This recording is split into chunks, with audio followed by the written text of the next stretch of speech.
All rise, veuillez vous lever. The International Criminal Court is now in session. L'audience de la Cour pénale internationale est ouverte. Please be seated. Veuillez vous asseoir.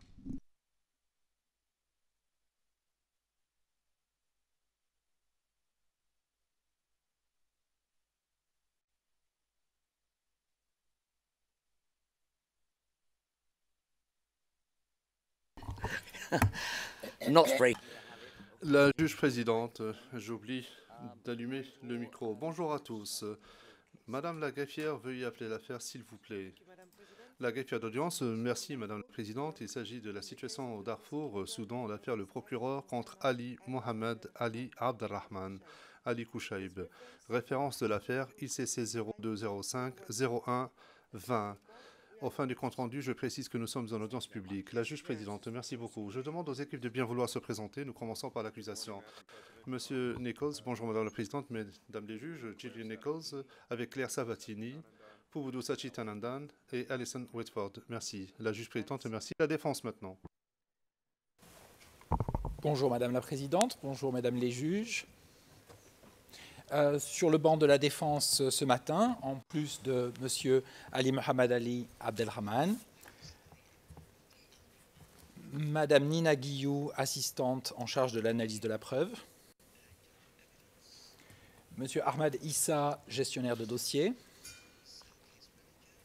Madame Vanessa Gray, conseillère juridique, et moi-même, Cyril Lauchi, conseil principal. You've lost Mr. Edwards this morning, have you? La juge présidente, vous avez perdu Maître Edward ce matin?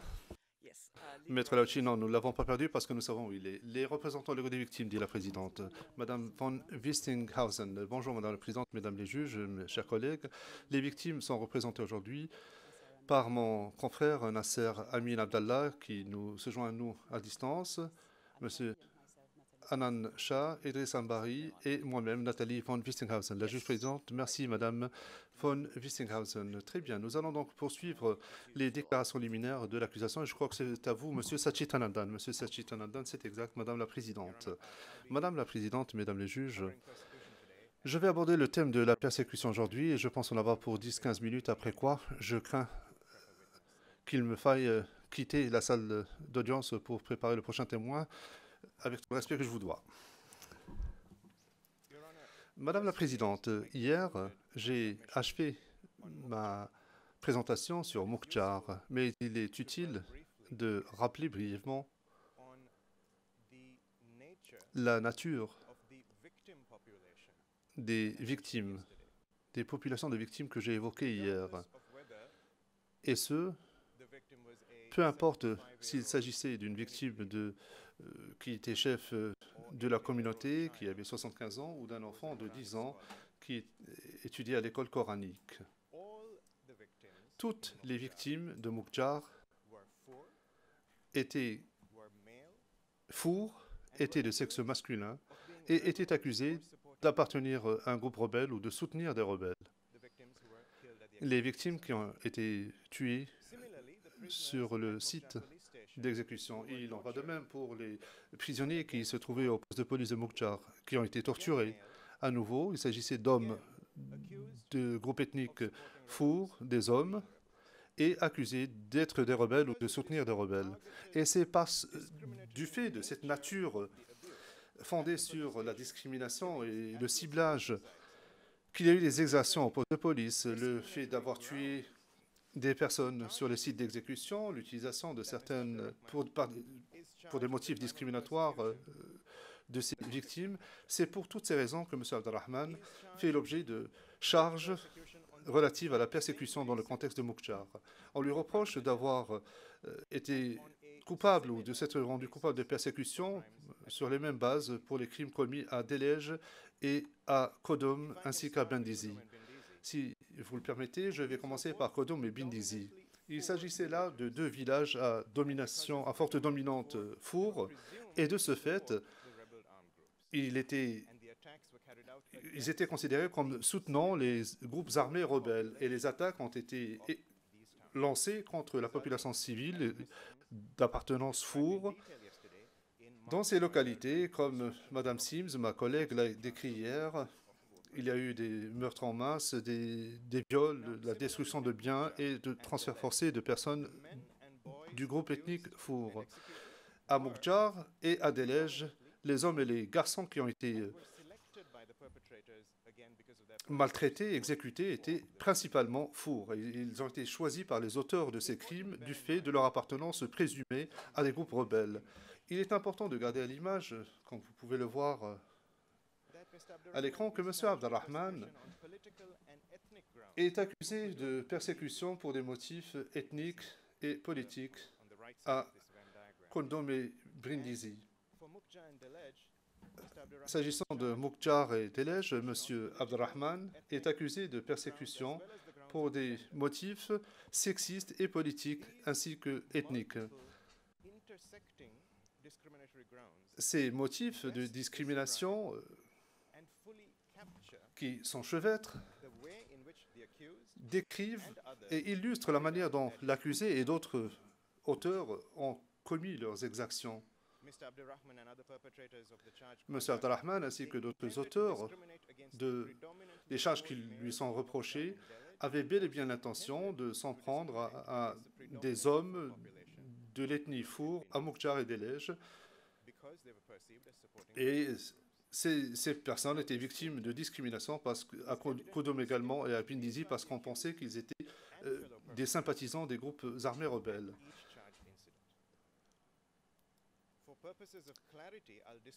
Afin d'être très clair dans mon propos, je vais vous décrire ce que j'entends présenter. La persécution pour des motifs politiques et ethniques, et je vais commencer par les motifs politiques d'abord.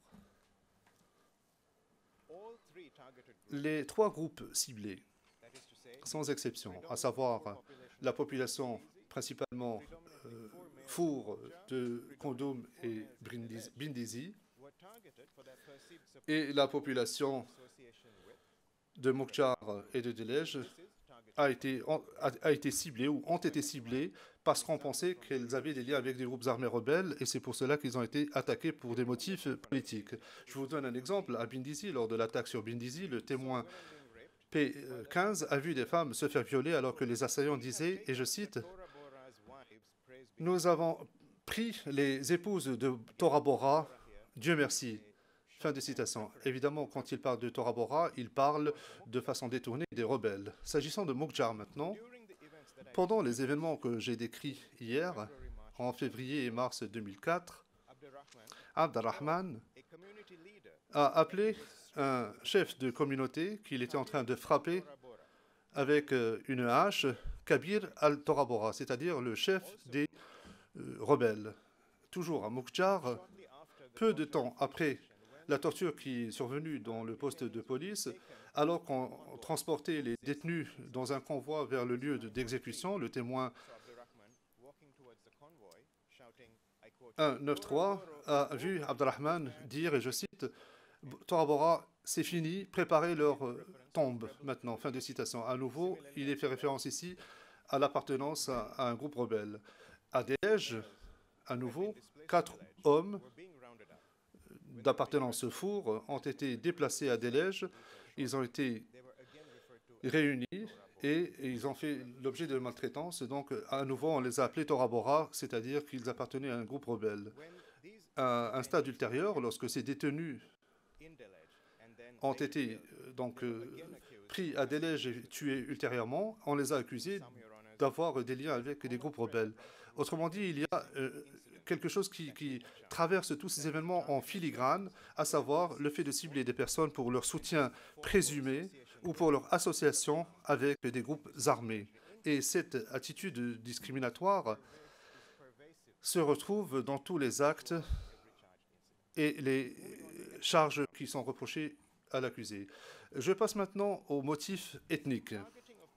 Le fait de cibler des personnes lors de la période des faits, c'est fait pour des motifs ethniques également, parce que le fait d'appartenir à l'ethnie Four était utilisé comme prétexte pour identifier des sympathisants des rebelles. Et les membres des groupes Four ont été ciblés sur la base de leur appartenance ethnique du fait de cette approche par assimilation. Prenons l'exemple de Bindizi. Les femmes étaient appelées par les Janjaweed des... L'interprète n'a pas saisi le nom. C'était un terme péjoratif qui rappelait leur appartenance ethnique. À Bindizi, vous avez entendu le procureur Khan parler du mot abid, c'est-à-dire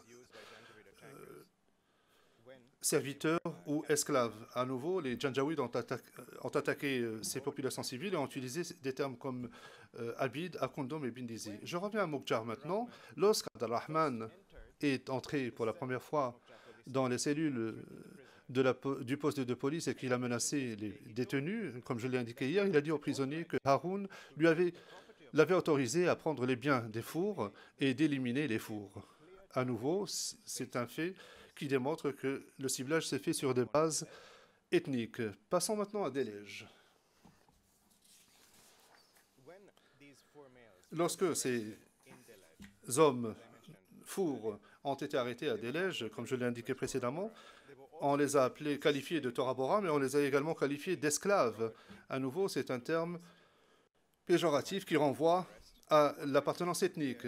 Et pendant que un des témoins se cachait, il a pu entendre des éléments de la milice Janjaweed dire au diable les fours, tuez les esclaves. Enfin, à Delej, Abdelrahman a dit au groupe d'hommes qui avaient été arrêtés et qui étaient fours, c'est votre dernier jour, nous allons vous envoyer rencontrer le Seigneur. Fin de citation. Je vais maintenant revenir donc à la question de la discrimination pour des motifs sexistes. Le fait de cibler des hommes à Delej et à Mokjar avait trait au rôle présumé ou typique au sein de la société en tant que combattant possible ou potentiel. Et encore une fois, le ciblage s'est fait pour des motifs sexistes. Comme je l'ai indiqué hier, dans le contexte de Mokjar, le témoin P095 a décrit que avant que le chef de la police ou que le chef de police de Mokjar a arrêté un homme qui venait de Sindhu et qu'il avait insisté sur le fait que c'était un homme. Le témoin 877 a tenté de fuir l'attaque et donc il est arrivé à Mokjar en février 2004. Au checkpoint que j'ai décrit hier, on lui a dit, et je cite, « Tous les hommes doivent se rendre au bâtiment du poste de police ». Fin de citation. Le P199 a lui aussi décrit le fait qu'il a été arrêté, à l'instar des autres témoins, en compagnie d'autres hommes fours. Dans le contexte de Delej, et c'est un fait intéressant, il était communément admis que les Janjaweed étaient à la recherche d'hommes fours. D'après un témoin, un des résidents locaux lui a donné des vêtements de femme et lui a demandé de porter une robe de femme pour sa propre protection, parce que là encore, on s'attaquait à des hommes. Enfin, à Delej, un autre témoin, le témoin P584, a confirmé lui aussi que des hommes qui étaient de l'extérieur qui étaient arrêtés. Madame la Présidente, Mesdames les juges, j'en arrive à la fin des exemples de persécution que je souhaitais évoquer. Mais même si j'ai séparé ces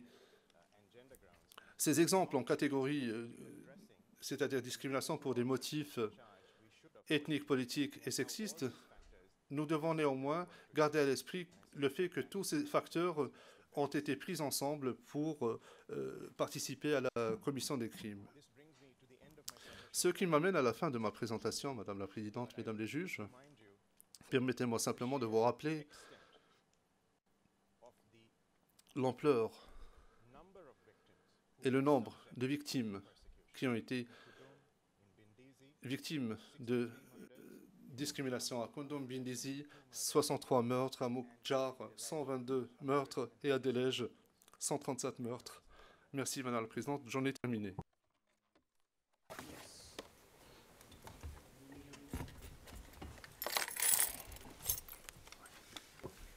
I will be the next speaker, Your Honour. Madame Whitford, je vais prendre la parole, mais avec votre permission, j'aimerais me réorganiser.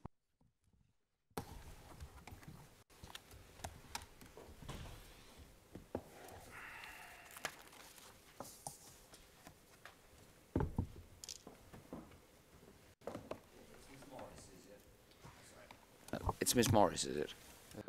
La juge présidente. Madame Morris, Monsieur Nichols, non, Madame Whitford. La juge présidente, Madame Whitford, effectivement. Madame Whitford.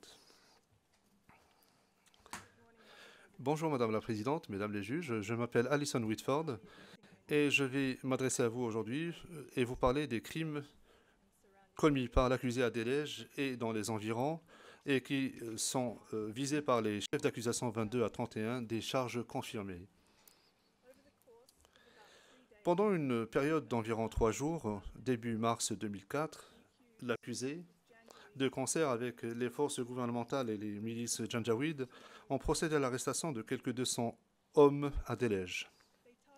Ils ont ciblé des hommes appartenant au groupe ethnique Four, en particulier ceux qui avaient été déplacés vers Delège, à la suite d'attaques sur des villages dans les zones environnantes, parce qu'ils étaient perçus comme étant des rebelles ou des sympathisants de rebelles. L'accusé, ainsi que, les autres co-auteurs, ont amené des hommes qu'ils avaient arrêtés au poste de police de Delège. Ils ont obligé nombre d'entre eux à s'allonger à plat ventre, à l'extérieur, au soleil, tapant pendant plusieurs heures. Ils ont marché sur leur dos, sur leur tête, ils les ont battus, ils les ont insultés en les traitant d'esclaves et de criminels. Ils ont entassé d'autres détenus dans une cellule unique, surpeuplée, à l'intérieur du poste de police. L'accusé a personnellement tué 3 détenus en les frappant à la tête avec sa hache. Ensuite, sur des ordres de l'accusé, et sous sa supervision, les Janjaweed et les forces gouvernementales ont chargé les détenus dans des véhicules, les ont conduits vers des lieux à l'extérieur de Delège et les ont abattus par balles. Au cours de cette période d'à peine 3 jours, ils ont tué au moins 137 personnes. À l'époque, l'accusé était le chef Janjaweed qui occupait le rang le plus élevé au sein de la localité. Il jouissait d'un pouvoir et d'une influence considérable sur les Janjaweed ainsi que sur les membres des forces gouvernementales avec lesquels il travaillait de concert afin de commettre les crimes à Delège et autour de Delège. Les éléments de preuve qui seront présentés démontreront que l'accusé a joué un rôle essentiel dans la commission de ces crimes. Il était présent, il a participé, il a donné des ordres et il a commis lui-même des crimes directement. Madame la Présidente, Mesdames les juges, les éléments de preuve qui seront présentés au cours du procès prouveront, au-delà de tout doute raisonnable, que l'accusé est coupable de crimes de guerre et de crimes contre l'humanité pour le rôle qu'il a joué à Delège. Ces crimes que vous voyez à l'écran maintenant sont les crimes suivants: torture, autres actes inhumains, traitements cruels, atteinte à la dignité humaine, meurtre, tentative de meurtre et persécution.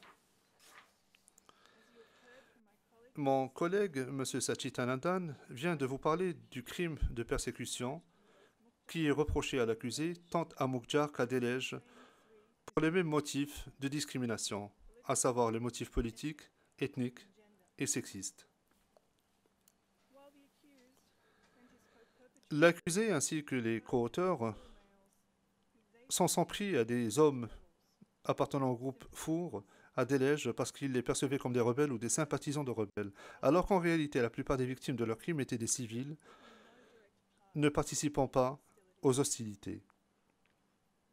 Ces personnes étaient protégées par le droit des conflits armés, qui protège aussi des personnes dites hors de combat. L'accusé n'avait pas l'autorisation de cibler de tels civils ni de torturer ou de tuer sommairement quelques combattants rebelles, que ce soit qui étaient en son pouvoir. Ce sont des principes fondamentaux et bien connus du droit du conflit armé.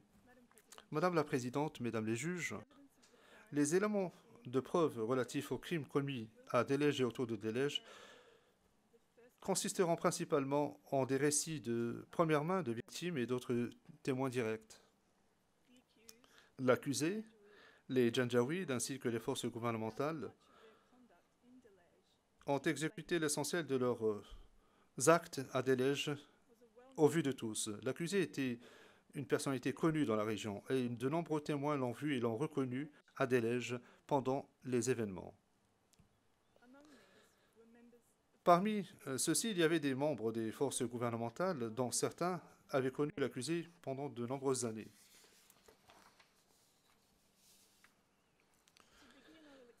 D'emblée, je souhaiterais expliquer le contexte dans lequel ces crimes se sont produits. Vous pouvez voir à l'écran une carte qui montre donc la région de Delej à Wadi Saleh, au Darfour. Delej, vous pouvez voir Delej donc en haut de la page de la carte. La ville de Garsila se trouve à quelques 17 km au sud-ouest de Delej. Donc en voiture, la distance entre Delej et Garsila est de quelques 30 minutes. Au nord de Delej, la route se poursuit jusqu'à Zalingé, c'est-à-dire à plus de 50 km au-delà de la frontière que nous voyons sur cette carte. Pendant les semaines et les mois qui ont précédé l'incident de Delej, les forces gouvernementales et Janjaweed se sont attaquées conjointement aux villages de cette région, y compris Arawala, Foko, Taringa, Andi, Ferré, Kaskedi et Jamena. Des milliers de civils provenant de villages principalement Four se sont réfugiés à Delej et à Garsila. Les gens ont été déplacés vers Delej et ils provenaient d'au moins 18 villages différents, comme vous pouvez le constater sur cette carte. Les gens ont pris des chemins ardus et souvent dangereux pour se rendre à Delej à la recherche de nourriture, de refuge et d'un abri. Le témoin P980 décrit la manière dont il a fui Delej après l'attaque sur son village. Et il a dit ceci, je cite, « C'était le chaos. Certains sont morts alors que nous nous rendions en montagne, parce qu'ils étaient soit blessés, soit trop vieux. D'autres ont été tués par les assaillants qui les ont pourchassés dans les montagnes. Les personnes aveugles et handicapées ont été abandonnées. Des familles cherchaient des parents perdus, des mères qui cherchaient un enfant perdu ou sans mari. Nous sommes restés cachés dans la montagne pendant une semaine, mais il n'y avait pas d'eau et pas de nourriture. L'absence de nourriture et la menace constante d'être attaqués a obligé les gens à prendre la fuite vers Delej. » Fin de citation. Vers le début mars 2004, il y avait tellement de personnes déplacées à Delej qu'elles ont été forcées de vivre dans la rue, dans les rues, sous des arbres, dans des champs et autour de l'école primaire ou à l'intérieur de l'école primaire. Ces personnes déplacées, notamment les hommes d'appartenance ethnique Four, étaient les principales cibles de l'arrestation et des opérations d'assassinat perpétrées par l'accusé à Delej. Madame la Présidente, Mesdames les juges, hier, mon collègue, M. Sachitanandan, vous a décrit le rôle qu'a joué l'accusé dans le meurtre d'au moins 122 hommes et garçons sans défense à Moukjar vers la fin février, début mars 2004. Après ces événements, l'accusé est retourné à Garsila. Vous pouvez voir à l'écran une image satellite de Garsila.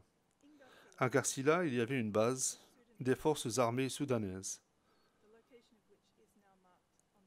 Et nous avons donc indiqué le lieu où se trouvait cette base sur cette carte. Dans cette base, il y avait le bureau du renseignement militaire. À l'époque, le renseignement militaire s'occupait donc ou était chargé de détenir ces personnes à l'intérieur de la base militaire. Certaines de ces personnes avaient été détenues suite à des ordres émis par l'accusé. 6 de ces détenus, y compris 4 chefs communautaires fours, ont plus tard été tués lors de l'incident de Delège. Et plus tard, dans ma présentation, je vais vous expliquer comment ces victimes se sont retrouvées à Delège et je vous expliquerai également le rôle de l'accusé dans leur meurtre. Le vendredi 5 mars 2004, ou autour de cette date, l'accusé s'est rendu à la base militaire de Garcilla. Et c'est à partir de là qu'il a déployé des éléments et des forces gouvernementales ainsi qu'un nombre important d'éléments janjaouides vers Delège. Parmi les forces gouvernementales, il y avait plusieurs personnes qui ont coopéré avec l'accusé afin de commettre les crimes de Delège. 3 de ces personnes étaient des membres du renseignement militaire. Une de ces personnes était le lieutenant Hamdi Sharaf al-Din Sid Ahmad. Mon collègue, M. Jeremy, vous a parlé hier des relations étroites entre l'accusé et le lieutenant Hamdi, qui a aussi commis des crimes à Moukjar. Toujours du bureau du renseignement militaire, il y avait les officiers Moussaddiq Hassan Mansour et Abdel Mounim, connus également sous le nom d'Abu Lahab. L'accusé a également été rejoint par un officier des forces de défense populaire, à savoir Abd al-Rahman Daoud Hamouda, connu également sous le nom de Hassaballah. Mon collègue, M. Jeremy, vous a également parlé du lien entre l'accusé et Hassaballah, qui était un auteur des 3 crimes faisant l'objet des charges dans cette affaire. Pendant une période d'environ 3 jours, c'est-à-dire entre vendredi et dimanche, l'accusé et les co-auteurs ont exécuté l'opération de Delège. Le jour de l'opération, le jour principal, était un vendredi. Dès les premières heures, les Janjaouides et les forces gouvernementales ont entouré Delège. Elles ont parcouru les rues de maison à maison à la recherche d'hommes fours qui venaient de l'extérieur de Delège. Les gens de Delège ont rapidement compris qui ils recherchaient également. Des hommes et des garçons ont dû se cacher. Un résident local a remis une robe de femme à un des hommes et lui a demandé de la porter pour se protéger et ne pas se faire arrêter. Le témoin P850 s'est caché toute la journée avec 4 garçons, dis-je, à l'intérieur d'une dabanga, c'est-à-dire un petit dépôt à l'intérieur d'une maison. Il décrit son expérience de la manière suivante, et je cite: « Alors que je me trouvais dans la dabanga, j'ai entendu sans cesse des cris à l'extérieur et ils utilisaient des mots comme « tuer les esclaves »,« au diable les fours »,« au diable les esclaves ». J'ai entendu des cris provenant des maisons voisines. Je tremblais de peur. Je ne pouvais plus sentir mes jambes. Il faisait très chaud à l'intérieur de la dabanga. Les 5 d'entre nous devions uriner et déféquer à l'intérieur. Nous ne pouvions pas bouger ou faire un bruit. Nous étions terrifiés. Les Janjaouides et les forces gouvernementales ont fouetté et battu des gens et les insulté en utilisant des mots comme Himas, c'est-à-dire âne, et Torabora, c'est-à-dire rebelle. Les Janjaouides ont ligoté un garçon qui avait à peine environ 15 ans à l'époque. Ils l'ont ligoté à un arbre, ils l'ont passé à tabac et ils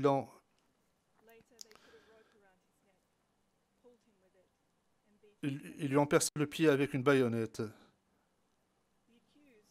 L'accusé a été vu dans la cour d'une maison en train de donner un coup de pied à un homme, alors que les Janjaouides et les forces gouvernementales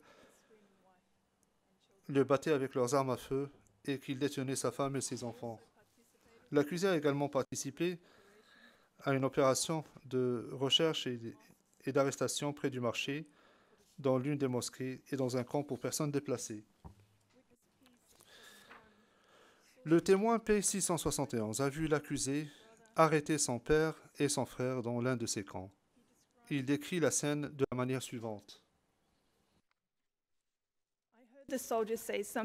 J'ai entendu les soldats dire quelque chose comme ceci. Votre honneur, allez coucher. Voulez-vous que je mette ceci? La personne que l'on adressait en tant qu'allez coucher se trouvait devant les passagers, devant le siège du passager. Il a dit: mettez-les à bord de ce véhicule. 2 soldats ont pris le père par les jambes et les épaules et ont emmené ce dernier à l'arrière du véhicule. Ensuite, ils sont allés chercher mon frère. De la même façon, et ils l'ont également jeté dans le véhicule. Certains membres de ma famille ont commencé à crier et à pleurer. Je vais décrire plus tard dans cette présentation ce qui est arrivé plusieurs jours plus tard. Le témoin P0661 a trouvé le corps de son père et de son frère à l'extérieur de Delège. Ils étaient abattus par balle.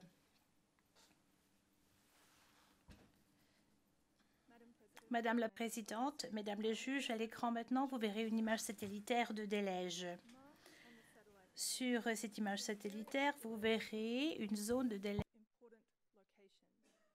qui contient un certain nombre de lieux importants. Je vais maintenant vous montrer une photographie de cette zone qui a été prise en janvier 2005.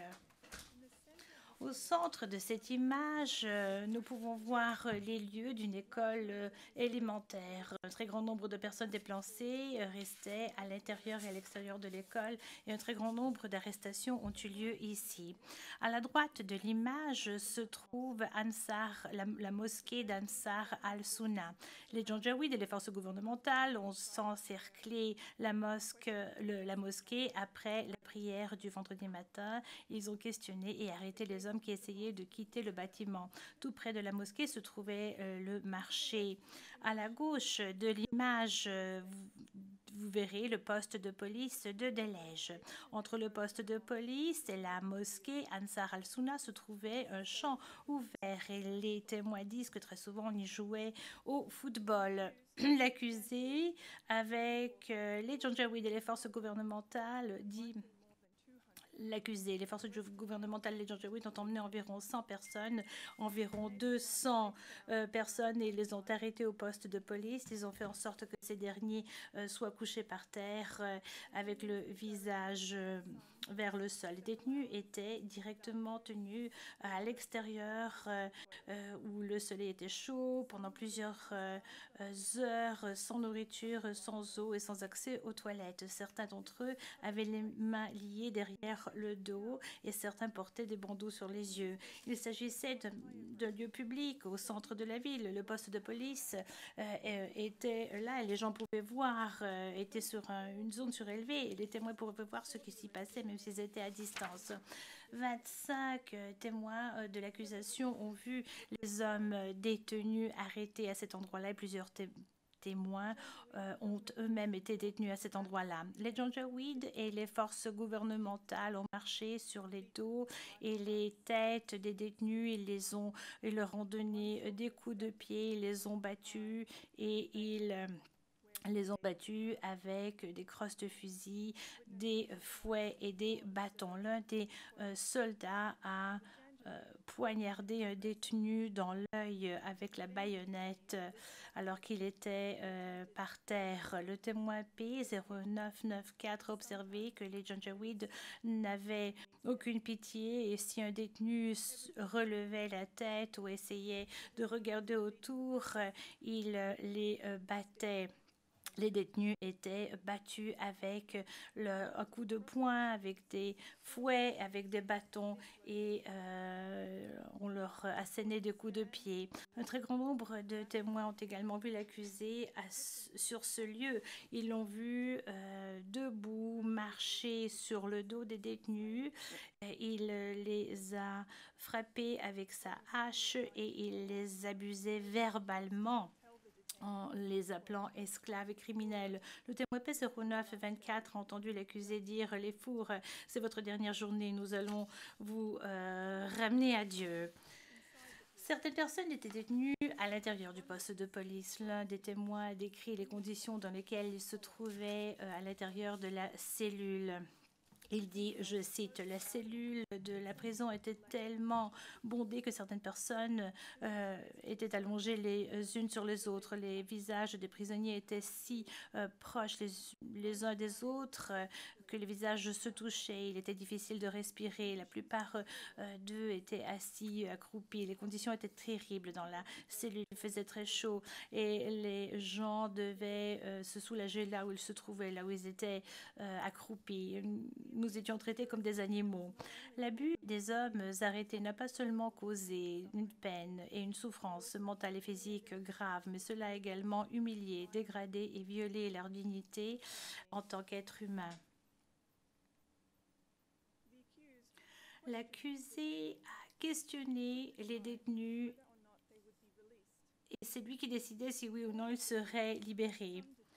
Il a ordonné que certains détenus étaient relâchés s'ils pouvaient prouver qu'ils étaient de délège ou qu'ils y étaient étudiés. L'un de ces détenus était le témoin P0718, un adolescent qui avait été arrêté avec ses 3 cousins. Il explique comment l'accusé l'a libéré, mais il avait refusé de libérer ses cousins. Je cite, « Mon professeur a expliqué que mes cousins étaient à l'école, mais ils se trouvaient sur le registre précédent. Et Ali Kouchaïb n'avait pas accepté ceci et il a donné pour instruction à sa milice de placer les cousins derrière moi avec d'autres détenus pour et de se coucher par terre. Et c'était la dernière fois que j'ai vu mes cousins en vie. Madame la Présidente, Mesdames les juges, c'est là, ou tout près du poste de police de Delège, que l'accusé a tué 3 détenus en les frappant à la tête avec sa hache. Hier, mon collègue, M. Sachi Danandan, a parlé de cet axe que l'accusé, dont on savait que l'accusé portait sur lui et qu'il avait frappé plusieurs détenus à Moukjar, y compris des chefs de la communauté Four. À l'écran, vous verrez maintenant des croquis dessinés par différents témoins de cette hache. À Delège, l'accusé utilisait cette arme pour tuer Sheikh Adam Abd al-Rahman du village de Massa, qui portait le surnom Motor, et un homme qui portait le nom de Moussa Youssef de Gaba. La 3e victime de l'accusé était un homme four. Il s'agissait du coordonnateur des forces de défense populaire de Garcila, nommé Adam Abd al-Rahman, également connu sous le nom de Génif. L'accusé a été entendu dire « Génif, je ne vais pas gaspiller sur toi une seule balle ». Fin de citation, avant de le frapper à 2 reprises à la tête avec son hache et en coupant sa tête en 2. L'accusé avait ordonné aux forces janjaouides et aux forces gouvernementales de faire monter les détenus dans les véhicules. Ils ont empilé les détenus les uns sur les autres et ils les ont jetés sur le véhicule comme des poches de graines. Les accusés étaient présents et a supervisé tout ceci. Il a dit à certains de ces hommes, tu vas aller rejoindre Dieu. Ils ont bondé les véhicules, ils sont allés à Delège dans différentes directions. Ils sont retournés vides, les voitures retournées vides, les véhicules retournés vides. Le procès, ceci s'est répété à plusieurs reprises. L'accusé et ses gardes du corps sont allés quelque part avec à bord de véhicules. Les personnes qui étaient là avaient vu qu'il n'était pas possible d'emmener ces personnes à Garcia. Certaines personnes à Delège ont entendu des tirs provenant de l'extérieur de la ville. Un homme qui était détenu à l'extérieur du poste de police a vu les véhicules revenir vides. Croyant qu'il serait tué, il avait pris la décision de fuir. Il a sauté, il s'est enfui. Il a commencé à fuir, on lui a tiré dessus, mais il a survécu car les balles n'ont fait que toucher son corps légèrement. Les véhicules étaient remplis de détenus et ils sont allés vers différentes directions à l'extérieur de Delej où les Janjaweed et les forces gouvernementales ont déchargé les détenus et les ont abattus. Sur l'écran, vous verrez une carte montrant la région environnante de Delej. Ici, vous pouvez voir sur cette carte les villages que le témoin de l'accusation a utilisé en tant que point de référence pour décrire la direction dans laquelle les véhicules se sont déplacés lorsqu'ils ont quitté Delej. L'accusé est allé avec ses véhicules vers un site d'exécution au nord-ouest de Delej. Ce lieu se trouvait à l'ouest de la route allant de Garcila en direction de Zalingue, qui est indiquée ici sur cette carte. Ici, l'accusé a ordonné aux Janjaweed et aux forces gouvernementales de décharger les détenus. Tout comme à Mukjar, on a fait en sorte, on leur a dit de s'allonger par terre à plat ventre et l'accusé a dit exécuter les ordres sur ces personnes. Fin de citation. Les Janjaweed et les forces gouvernementales ont ouvert le feu sur les détenus avec des kalachnikovs et une mitraillette. Plus tard, ils sont partis à bord des véhicules et ils ont laissé les corps derrière. Des éléments de preuves entendus par différents témoins établiront qu'il y avait plusieurs sites d'exécution. Tous ces sites se trouvaient autour de la ville de Delej. Les exécutions ont eu lieu à l'ouest de Delej, près des villages de Douoro et Ferré, et à l'est, tout près de Handi. Il y avait également plusieurs sites d'exécution au sud de Delej, près de Koska et de Ordo. Plusieurs témoins de l'accusation avaient découvert des cadavres qui avaient été laissés derrière dans cette région à la suite des exécutions. Certains corps avaient des mains ligotées derrière leur dos et la plupart semblaient avoir été tués par balle à la tête ou on leur avait tiré sur le dos.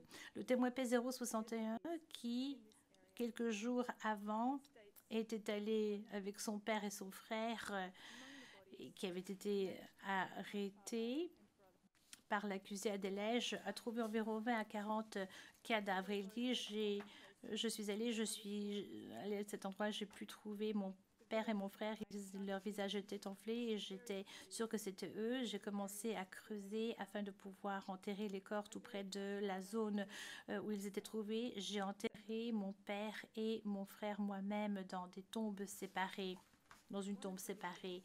L'un des victimes d'exécution qui a eu lieu au sud de Delej, près de Koska, est un homme dénommé Abdallah Moussa, également connu sous le nom de Moulenke.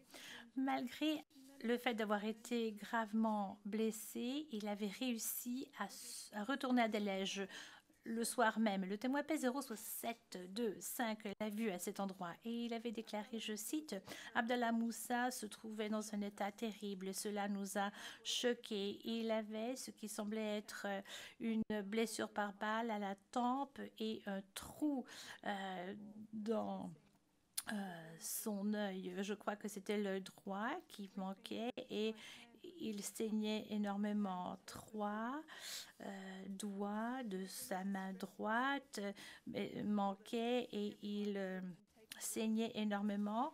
Et il était dans un terrible état. Il a dit que tous ceux qui avaient été emmenés de Delej avaient été exécutés. Abdallah Moulenque a succombé à ses blessures un peu plus tard dans la soirée en question. Certaines victimes qui avaient eu des blessures horribles ont survécu. Le jour après la tuerie, le témoin P0850 a visité un homme qui avait été trouvé blessé à l'extérieur de Delej et l'a ramené vers la ville. P0850 avait dit que ses intestins sortaient de son corps et il y avait également de la terre mélangée avec la blessure. Par rapport aux personnes qui avaient été détenues avec lui, le survivant a dit à P0850, dites à leur famille d'arrêter de les chercher, ils sont morts. Fin de citation.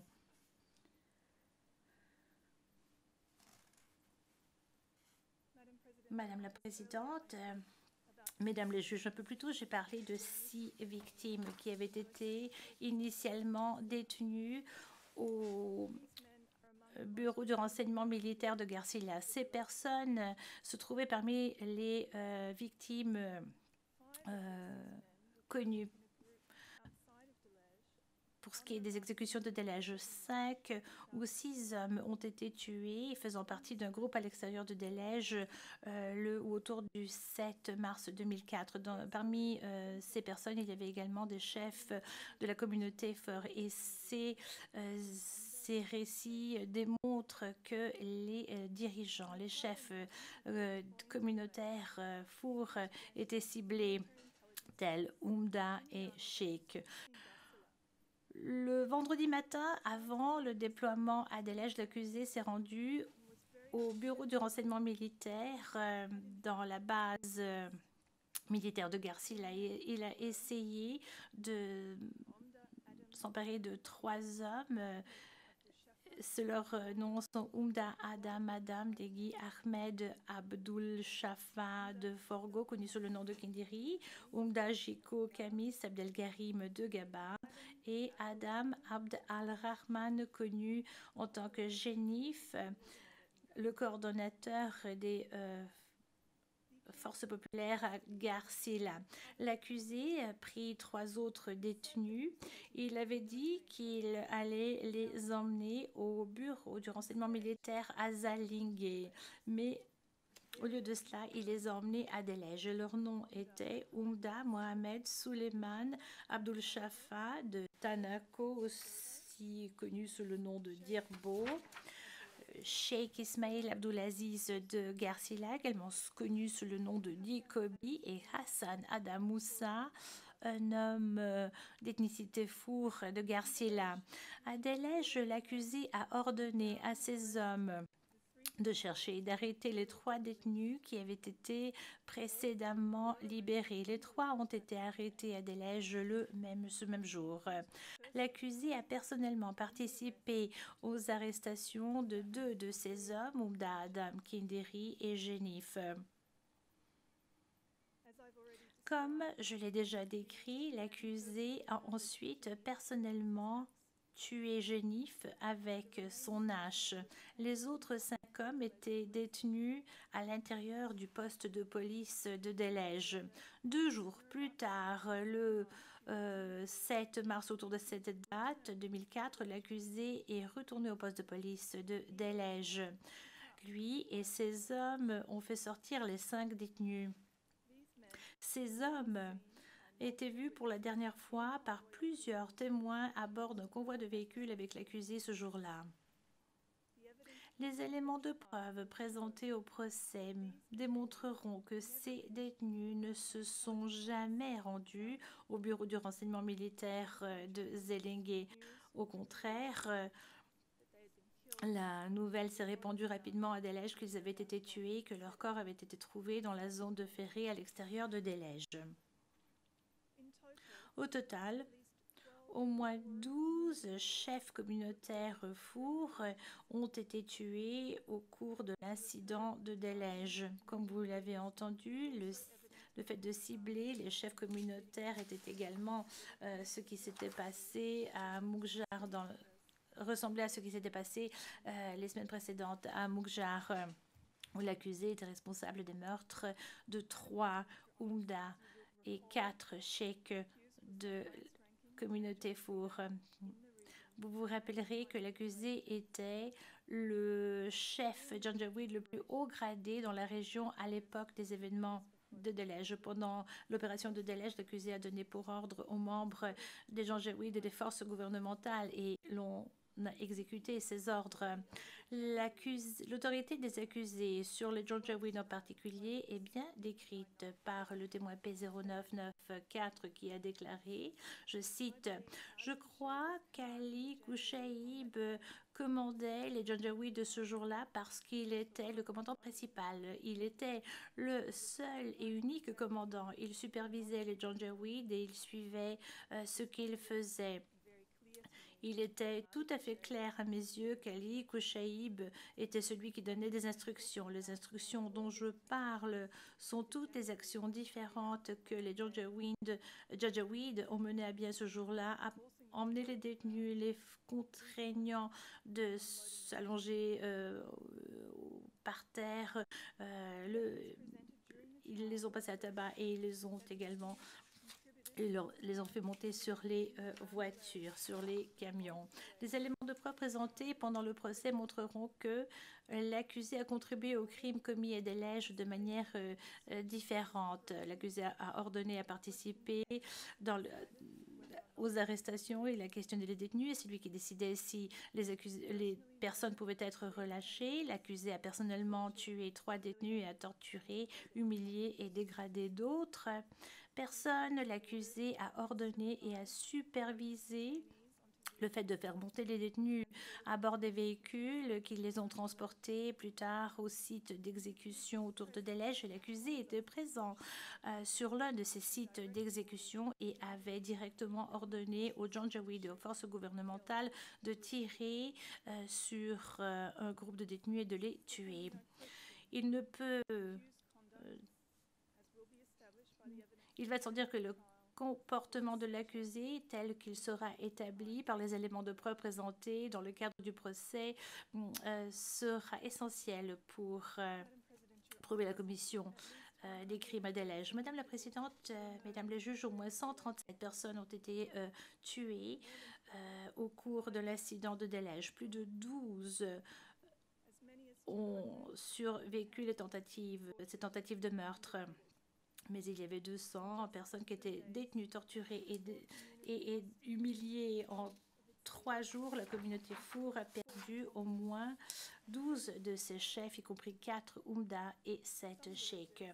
Certains villages comme Zaré, Forgo et Massa ont perdu au moins 17 hommes et garçons. Certaines familles ont perdu plusieurs membres de leur famille. Un jeune homme, le témoin P0671, a perdu son père et son frère. Un autre a perdu son frère et son neveu, qui n'avait qu'environ 16 ans. S'agissant de son neveu, il dit, je cite, « Il était très calme en raison de ses problèmes d'audition. Je crois qu'il n'était pas en mesure d'expliquer qu'il était adolescent et un étudiant. Il était allongé à côté de moi toute la journée avant qu'on l'y emmène dans une voiture Land Cruiser. Je ne l'ai plus jamais revu après ce jour-là. » L'impact de ces crimes sur ces familles, sur les familles des victimes et sur l'ensemble de la communauté Four est immense. Je voudrais terminer aujourd'hui en citant les propos du témoin P1018 qui a parlé de l'importance de la justice concernant les crimes commis à Delhaize et de la valeur ou l'importance de tenir compte des noms des personnes qui ont été tuées au cours de ces 3 jours. L'histoire ne montre aucune pitié et Inch'Allah, un jour, notre Seigneur nous apportera de meilleurs jours lorsque la situation sera différente et lorsque ces personnes qui ont commis ces crimes seront punies. Parce que ces personnes sont mortes sans raison et la mort de ces personnes doit être enregistrée. Madame la Présidente, Mesdames les juges, j'en ai terminé. Je vais maintenant donner la parole à Monsieur Nichols qui présentera les remarques en clôture. Merci beaucoup, Madame la Présidente. Mesdames les juges, cela met un terme aux déclarations liminaires et je suis tout à fait confiant que vous allez pouvoir trouver à l'issue de ce procès l'accusé coupable de tous les chefs qui pèsent contre lui. La présidente hors micro.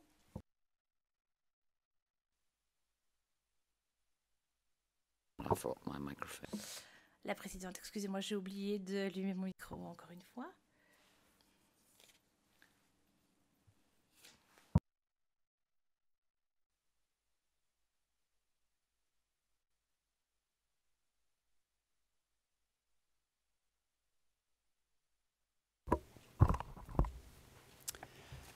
Madame von Fistinghausen, bonjour Madame la Présidente et Mesdames les juges. Merci de me donner l'occasion de m'adresser à vous en nom des représentants légaux communs des victimes. Je dirige cette équipe avec les collègues que j'ai déjà présentés ce matin, mais je souhaitais également mentionner notre assistante juridique qui nous assiste depuis Londres, Diana,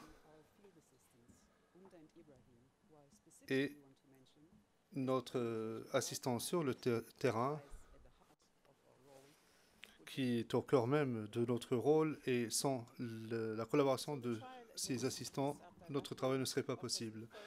Le procès de M. Abdelrahman nous offre la première occasion de voir un des responsables présumés des crimes massifs, des crimes de masse commis au Darfour il y a près de 20 ans maintenant. Et c'est l'occasion de le traduire en justice. Vous pouvez imaginer que ce moment tardait à venir pour les victimes et les communautés qui ont été terrorisées par la notoire milice des Janjaweed et les forces gouvernementales au Darfour. Faute d'options crédibles, la CPI demeure la cour de dernier recours pour les Darfouris. Nous sommes ici devant vous aujourd'hui et nous sommes conscients de cette responsabilité énorme qu'incombe à la Cour, à la Chambre de première instance, ainsi qu'à toutes les parties et aux participants à cette procédure. Personne, plus que nos clients, mieux que nos clients, a des attentes aussi importantes et des intérêts pour à ce que le procès se déroule de façon rapide, équitable et claire. Madame la Présidente, Mesdames les juges, vous avez déjà déterminé, à titre préliminaire, que 142 de nos clients, à savoir des hommes, des femmes ainsi que des enfants, ont été victimes, subi des préjudices pendant la période des faits, du fait des crimes allégués commis en 2003-2004 autour des localités de Koudoum, Bindisi, Moukchar, Delej, dans l'État du Darfour Ouest.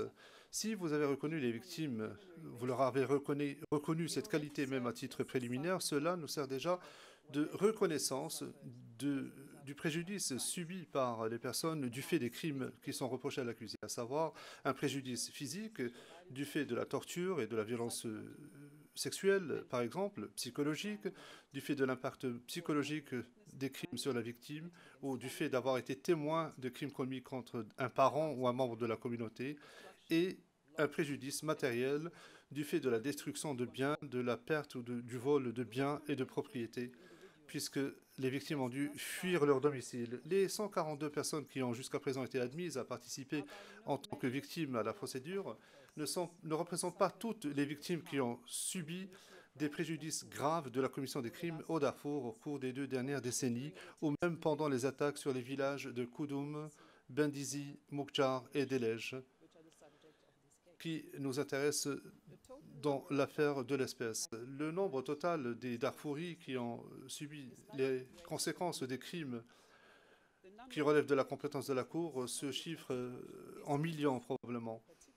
Le nombre de victimes potentielles des attaques faisant l'objet des charges dans cette affaire, notamment les crimes de transfert forcé, sont probablement des milliers. Toutefois, étant donné le cadre statutaire de la CPI, seules les personnes qui ont subi un préjudice découlant des charges directes confirmées dans l'affaire qui nous intéresse peuvent être reconnues en tant que victimes participantes. De plus, eu égard aux circonstances actuelles au Soudan, la procédure de demande de participation en tant que victime se heurte à de nombreuses difficultés. Vous comprendrez, Madame la Présidente, Mesdames les juges, que cette réalité se traduit par une frustration compréhensible et vous donne un aperçu très bref de ce qui s'est passé au Darfour depuis juillet 2002, le début du renvoi par le Conseil de sécurité de la situation devant la Cour. Il est inquiétant de constater que des crimes internationaux potentiels ont toujours lieu au Darfour. Il y a à peine 2 semaines, un de nos clients nous a informé que son frère a été tué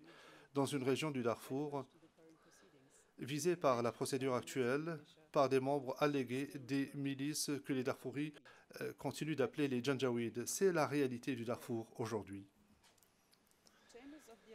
Les chambres de la Cour pénale internationale ont toujours insisté sur la nécessité pour les représentants légaux d'assurer la participation des victimes et que cette participation doit être aussi significative que possible afin de présenter le point de vue réel et véritable des victimes devant la Cour. Le procureur actuel ainsi que la procureure précédente ont tous les deux insisté sur l'importance de la CPI pour les victimes. L'ancienne procureure de la Cour, Fatou Bensouda, a déclaré, et je cite, les victimes sont la raison d'être même de cette Cour. Elles sont notre principale motivation.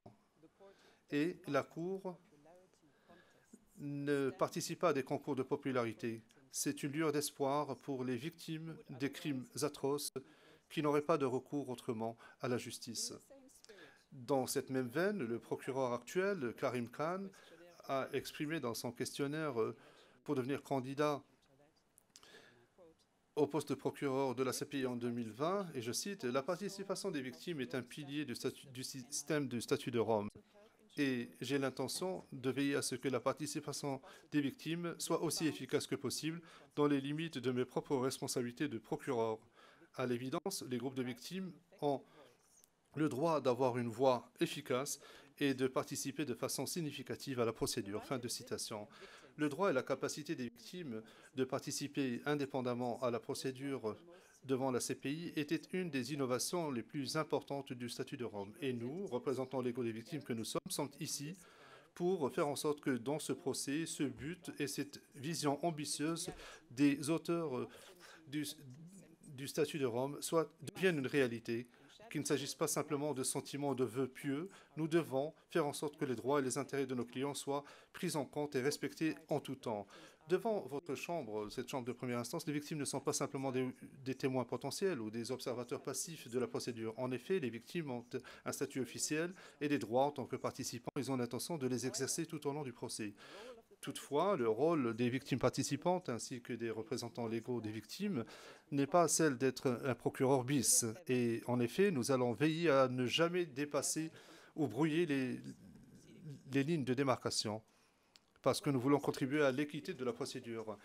S'agissant des intérêts personnels des victimes, la Chambre de première instance permettra aux victimes d'exprimer leurs vues et leurs préoccupations au stade de la procédure qui sont déterminées par la Chambre et qui sont appropriées dans le respect et en toute conformité avec les droits de l'accusé à un procès équitable et impartial.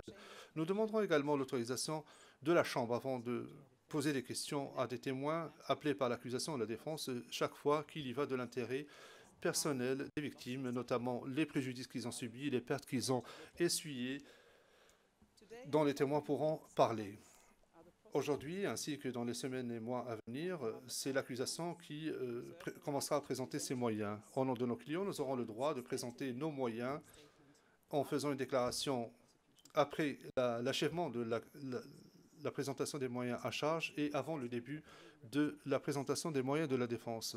De l'avis des représentants légaux des victimes, au nom de nos clients, il est prématuré de faire une déclaration liminaire exhaustive à ce stade. Il y a des consultations qui sont en cours avec nos clients et eu égard aux circonstances au Darfour actuellement et dans d'autres régions où se trouvent nos clients et qui sont en fuite, la communication continue d'être une difficulté et nous devons faire preuve de patience. Tout au long de la procédure, donc de ce procès, nos clients et des victimes supplémentaires qui pourraient éventuellement être admises à participer par la Chambre en tant que victimes participantes seront représentés par nous dans la salle d'audience tous les jours. Il se peut que nous demandions à la Chambre la permission de nous autoriser à inviter des témoins, un nombre très limité de témoins, pour déposer sur des questions touchant les intérêts personnels des victimes et nous assisterons à la Chambre de première instance dans la quête de la vérité. En outre, la Chambre de première instance peut accorder la permission aux victimes de présenter leurs vues et préoccupations au juge de vive voix ou au moyen de déclarations écrites. Le but de la participation des victimes est de faire en sorte qu'une voix indépendante parlant au nom des victimes soit présente tout au long de la procédure pour protéger les intérêts de la victime pendant le procès et de donner la possibilité aux victimes de contribuer à la manifestation de la vérité dans le cadre de la procédure judiciaire devant cette Chambre. S'il est vrai que nous représentons un groupe important de personnes, il n'en demeure pas moins que ce groupe est composé d'individus et chacun de ces individus a subi un préjudice particulier découlant des crimes qui auraient été commis par l'accusé. Nombre d'entre ces personnes vivent dans quelques-uns des plus grands camps de réfugiés dans le monde, au Darfour et au Tchad, mais aussi dans la diaspora, très loin de leur pays d'origine. Dans ces circonstances, la question qui se pose est celle-ci. qu'est-ce qu'on entend au juste par une voix indépendante, sachant que chaque récit, chaque préjudice individuel est différent d'une victime à l'autre. Et les conséquences sur la vie, le corps, l'esprit et la famille peuvent paraître similaires a priori, mais en réalité sont particuliers et singuliers. Notre but, donc, est de donner une voix aux victimes et de nous faire le porte-voix des victimes devant vous, Madame la Présidente, Mesdames les juges, en tant qu'individus et non pas à titre collectif. Permettez-moi de vous faire part de quelques propos tenus par un de nos clients qui était jeune et qui avait 8 ans à l'époque des faits, lorsque son domicile a été attaqué et sa famille a été attaquée à Bindisi en 2003. Nous lui avons demandé ce qu'il souhaiterait que nous relayions à cette chambre quant à ses espoirs, ses espérances pour cette affaire, pour l'avenir et pour l'avenir de son peuple au Darfour. Il a dit ceci, et je cite, « Nous voulons retourner sur nos terres. Nos terres sont là-bas, au Soudan. Vivre en paix et décider de notre avenir par nous-mêmes et l'avenir de nos enfants et celui de notre génération. Tel est mon rêve. Cette guerre nous a dévastés et a entraîné de nombreux problèmes politiques et sociaux. Rien de tout cela ne sera possible sans la justice. La justice est très importante pour nous. » Fin de citation. Pour conclure, permettez-moi d'aborder une question délicate mais cruciale néanmoins de la participation des victimes, notamment le droit de prétendre à réparation en cas de condamnation de l'accusé. Si les victimes ne sont que des observateurs passifs ou si leur rôle est limité à celui de témoins, ils ne seront probablement pas enclins de penser que la procédure est importante. Ils ne seront certainement pas satisfaits de l'issue du procès. Toutes les victimes affectées ne veulent pas forcément participer, mais pour certaines, cela peut les aider à améliorer leur sort ou à tourner la page pour oublier ce qui s'est passé. Mais très rarement, il arrive très rarement qu'un procès pénal, y compris la procédure actuelle, soit à la hauteur des attentes des victimes. Et l'on peut comprendre qu'elles puissent avoir de telles attentes. C'est une réalité malheureuse, mais c'est la réalité qui se rapporte à ce lien délicat, cet équilibre délicat entre les aspirations et la réalité. Mais nous, en tant que représentants légaux des victimes, nous allons veiller à ce que, à tout moment de ce procès, nous soyons à la hauteur du rôle envisagé par le statut de Rome et à la hauteur du mandat qui nous a été confié par nos clients et par la Chambre de première instance. Merci de votre attention. La juge présidente, merci beaucoup, Madame von Wistinghausen. Yes. Now, Mr. Lauchi. Maître Lauchi, vous nous avez demandé d'autoriser l'accusé, M. Abdelrahman, de faire une déclaration et nous avons fait droit à cette requête. Est-ce que vous avez confirmé cela? Est-ce que vous l'avez informé de problèmes potentiels qui pourraient découler de cette déclaration? Madame la Présidente, Maître Lauchi, Madame la Présidente, la déclaration que M. Abdelrahman souhaiterait faire est quelque chose qui a fait l'objet d'une discussion détaillée et exhaustive. Je crois qu'il comprend parfaitement la différence entre la déclaration qu'il a l'intention de faire et une comparution ou une déposition potentielle qu'il pourrait faire dans le cadre du procès, si tant est qu'il décide de témoigner. Il est au courant de son droit, le droit de garder le silence et de ne pas dire quoi que ce soit qui puisse l'auto-incriminer. La juge présidente, très bien. Monsieur Abdelrahman, vous avez 5 minutes pour vous adresser à la Chambre.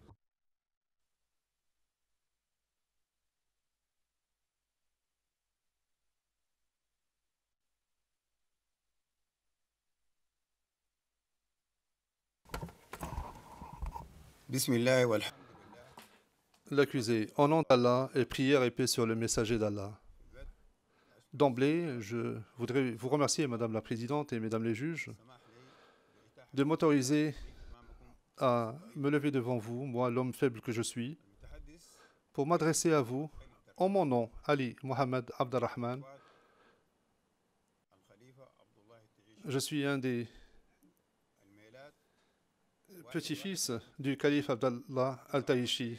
Je suis né le 1er janvier 1949 au Soudan, dans la belle localité de Rahad El-Bardi. Je suis de la tribu Taïcha, de père et de mère Taïcha. Je n'appartiens à aucune autre tribu. Le chef suprême des Taïcha est Mahmoud Abdelrahman Bishara Ali Al-Sanoussi Othman, petit-fils du calife Abdallah Al-Taïchi. Abdallah qui a fondé le Soudan et qui a marqué l'histoire du Soudan de 1916 à ce jour. Cette tribu des Taïcha n'est en conflit avec aucune autre des tribus du Soudan, dont les Fours, les Massalites, les Agawa et les autres tribus du Soudan. C'est une tribu de paix et de sécurité. Deuxièmement, lorsque je suis arrivé aux Pays-Bas, je l'ai fait sur une base volontaire. Personne ne m'y a amené. Je l'ai fait dans le but de corriger des informations erronées et fallacieuses écrites à mon égard. C'est pour cette raison que je suis devant vous aujourd'hui, devant la Cour pénale internationale, parce que c'est une cour équitable. Troisièmement, je demande et je conseille aux membres du Conseil militaire de transition, dirigé par le général Abdelrahman Al-Burhan, membre du Conseil militaire de transition, et son adjoint, le général Mohamed Hamdan Dogolo Hemeti,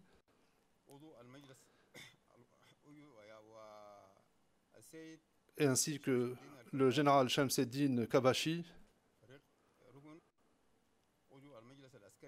général et membre du Conseil militaire de transition, et le général El Atta, membre du Conseil militaire de transition.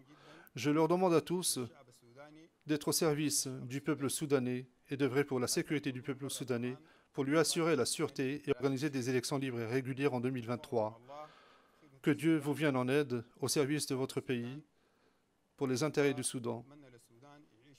Et nous espérons que le Soudan vivra en toute prospérité et en toute sécurité. Enfin, je m'incline devant la mémoire des martyrs soudanais de toutes les tribus qui ont perdu la vie dans les conflits tribaux et du fait des mouvements de rébellion et des manifestations.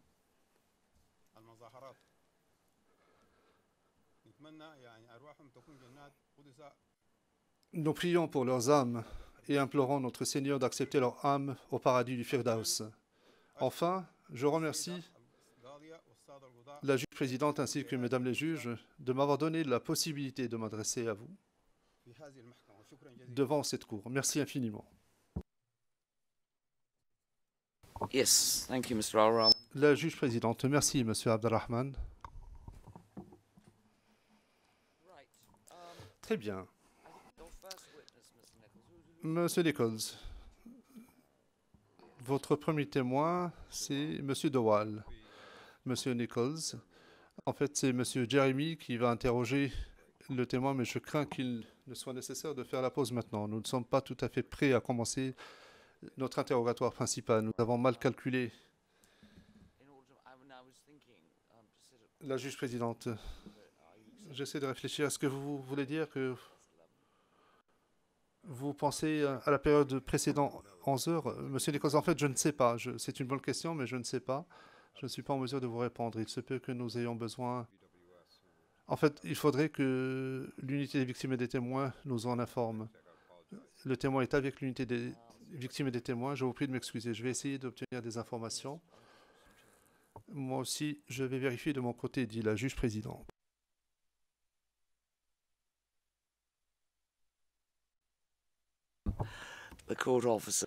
La greffière m'informe que l'unité des victimes et des témoins indique que le témoin est prêt à commencer sa déposition à 11h30. Bien.